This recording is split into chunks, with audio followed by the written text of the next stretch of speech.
ભારત પાકિસ્તાન યુદ્ધના પગલે ખંભાતના દરિયા કિનારે કડક પોલીસ બંદોબસ્ત ગોઠવી દેવામાં આવ્યો। આજ રોજ આણંદ જિલ્લાના ખંભાત શહેર નજીક આવેલ વિશાળ દરિયા કિનારે સાંજે 5 કલાકે ખંભાત મામલતદાર શ્રી મનીષભાઈ ભોઈના અધ્યક્ષસ્થાને દરિયા કિનારે માછીમારોની મીટિંગ બોલાવી સૂચનાઓ આપવામાં આવી હતી। ખાસ જણાવવામાં આવ્યું હતું, જ્યારે પણ ખંભાતના દરિયા કિનારેથી માછીમારો દરિયામાં માછીમાર મારવા જાય છે ત્યારે કોઈ અજાણી વ્યક્તિ કે બોટ નજરે પડે ત્યારે એસઆરડી જવાનો તેમજ પોલીસ તંત્રને તાત્કાલિક જાણ કરવાની રહેશે। જ્યારે ખંભાત શહેર પીઆઈ વીપી ચૌહાણ દ્વારા માછીમારોને સૂચના આપવામાં આવી હતી કે જ્યારે દરિયામાં માછીમારી કરવા જાય છે ત્યારે પોલીસ તંત્ર તરફથી રજિસ્ટરમાં એન્ટ્રી કરવાની રહેશે।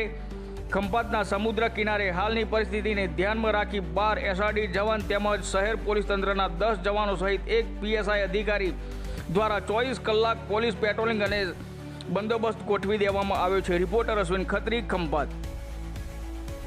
આ પરિસ્થિતિને ધ્યાને રાખીને પોલીસ તંત્ર દ્વારા એસઆરડી જવાનો અને એને મૂકવામાં આવેલા છે। અહીંયા ખંભાતના જે દરિયાઈ ડંકો કહેવાય ત્યાં 24 કલાકનો એસઆરડી બંદોબસ્ત રાખવામાં આવેલો છે।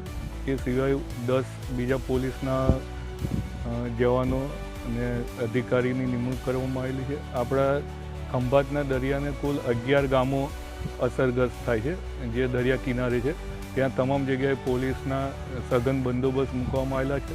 એ છતાં અને round the clock senior police અધિકારી દ્વારા પીઆઈ સાહેબના જે રાઉન્ડ મારવામાં આવે છે અને માછીમારોની મીટિંગ બોલાવી અને તેઓને સમજણ આપવામાં આવેલી છે કે કોઈ પણ હિલચાલ જણાય, કોઈ શંકાસ્પદ માણસ જણાય તો જાણ કરવી।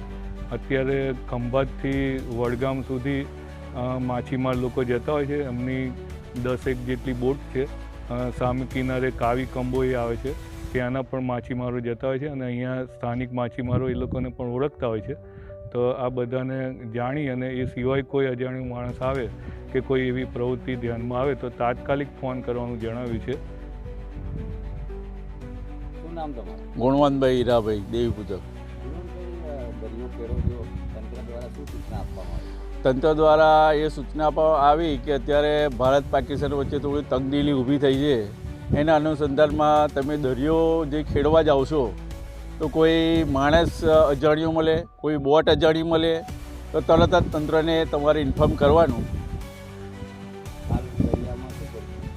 હાલની દરિયામાં એવી પરિસ્થિતિ કે અત્યારે તો કંઈ છે નહીં, પણ મામલતદાર સાહેબ અને પીઆઈ સાહેબ એમને જે સૂચના આપી એના અનુસંધાનમાં અમે એલર્ટ રહીએ છીએ કે કોઈ આવે તો તાત્કાલિક જાણ કરી દેવાની। અમારી જોડે તો એવા સાધનો છે, જે ફોન છે, એ તાત્કાલિક જાણ કરી કે ભાઈ બોટ આવી છે, એ કોઈ માણસ અજાણ્યો છે।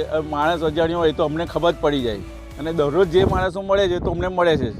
એ આજુબાજુમાં પડોશી છે, આ કાવીવાળા ભેગા થાય, તળાવાળા ભેગા થાય, વડગામવાળા ભેગા થાય, એ તો અમે માણસ અરસ જાણીએ છીએ કે ભાઈ આ માણસો છે, આ માણસો છે, એટલે કોઈ એ છે નહીં, બરાબર।